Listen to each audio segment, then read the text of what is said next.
I will tell you this. We operate through intelligence and targeted enforcement. We are looking for certain individuals. As we are looking for these individuals, if there is somebody that is illegally in the country and amenable to removal from this country, we will arrest them. So some may not have a criminal past, a violent criminal past. Correct. Correct. Yeah, because every day that they're here, they are committing a crime. They may have been here 20 years, but that means for the last 20 years, they have failed to do it the right way. And every day that they're here, they are here illegally in the United States. Now, we are not targeting those individuals, but if we come across those individuals in the course of our duties, we will arrest them. All right, next question. Yesterday, Minnesota's corrections commissioner shared videos of inmates being transferred, handed over to federal agents, and he says he can't find a single case where the DOC failed to honor the ICE detainers when someone finishes their in-custody state prison term. He also says that you are overcounting the number of non-citizens that are in state custody by 1,000. I'm wondering if you can address those discrepancies between what you guys have said in these press conferences and what the state commissioner of corrections said yesterday. Yeah, I clarified that yesterday by saying that the Department of Corrections for the state of Minnesota does cooperate. They hand people over at the end of their sentence, and we take them into custody. The numbers that we put out aren't, when I say the state of Minnesota, I'm not talking about just the Department of Corrections. I'm talking throughout the state, counties, any municipalities that may be holding people. So he did say that there are about 207 in prison and 94 in county jails to make 301 total. I believe the numbers you guys were giving were more like 1,300. Mm-hmm. So what's the discrepancy? The discrepancy is that he's Department of Corrections and we're Immigration Customs Enforcement with better databases than he has as far as who are out in custody. In the state custody, though, in county custody? Throughout the United States. So the numbers I gave you were for Minnesota, correct. But our stats, our detainers are the ones that we count. We don't go into DOC data and count their data. It's not our data. Our data shows that we have over 1,300. In Minnesota? In Minnesota. Next question. Just a few questions on the 5-year-old, and I'll rattle them off quickly, and I'll repeat them if need be. Does the father have a criminal record? What charges was he arrested on? What's the son's legal status and immigration history?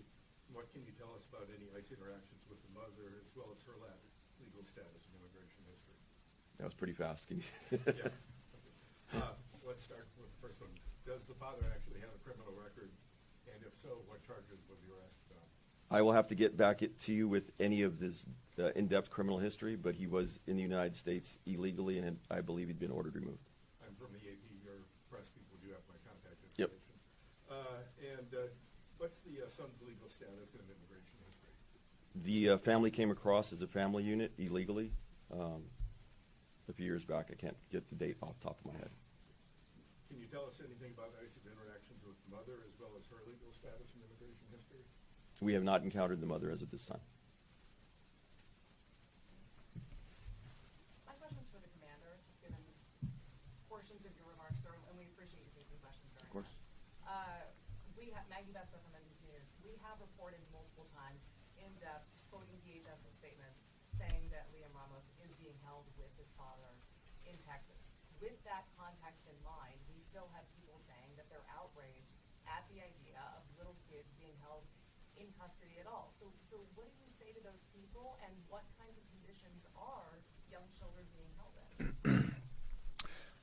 As far as that family has not been separated, so it goes back. I said, we reported that. Yes. So even with that in mind, he's in custody, being detained in Texas with his dad. Yes, with his dad. So that goes back to exactly what I just said. Is many American citizens are separated when they're arrested, say by Minneapolis Police Department or any other police department. They are separated from their children when they're arrested. So take a look at what's happening here with this particular case. They're not being separated. That child is in the least restrictive setting possible.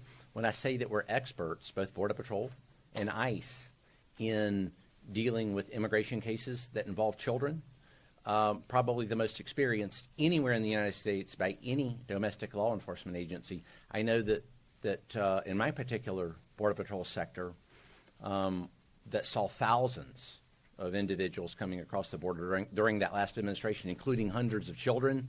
I remember our agents in the back parking lot playing soccer matches with those children in the back parking lot.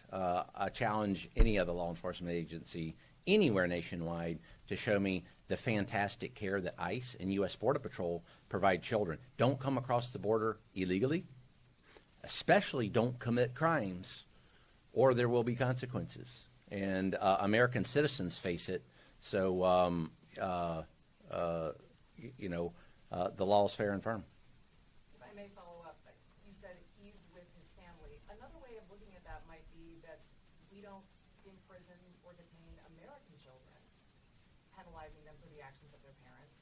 So what do you say to those who are troubled by the contrast? They see a child in custody, American kids don't endure that. Well, I don't think there's a contrast, and the child could be without his parents somewhere, perhaps in social services care somewhere, and that's what we see oftentimes by children that are trafficked across the border. It's heartbreaking. They're not with any family. They're with social services or Office of Refugee and Resettlement. So the child is in the least restrictive setting with a family member. I don't think it gets any better than that. And as far as the care, the best care that I've seen is ICE, U.S. Border Patrol, and the way we treat those illegal aliens that come across the border. Can you give any details as to what that facility is like? What's the kid's life like? I'll let Marcos talk about it. It's an ICE facility, not a Border Patrol facility, sir. So our family residential centers, I had the privilege of working in one back in 2015. So I can tell you firsthand, they get top-notch care. They have medical care. The food is good. They have learning services. They have church services available. They have recreation. They have special caregivers to see to the needs of the children and the mothers or families that are there. It's better. Honestly, it's better than social services. So, I mean, like if we sent the kid to DSS, it'd be way worse off than being there with their parents in an FRC. All right. That's all the questions. Thank you, guys.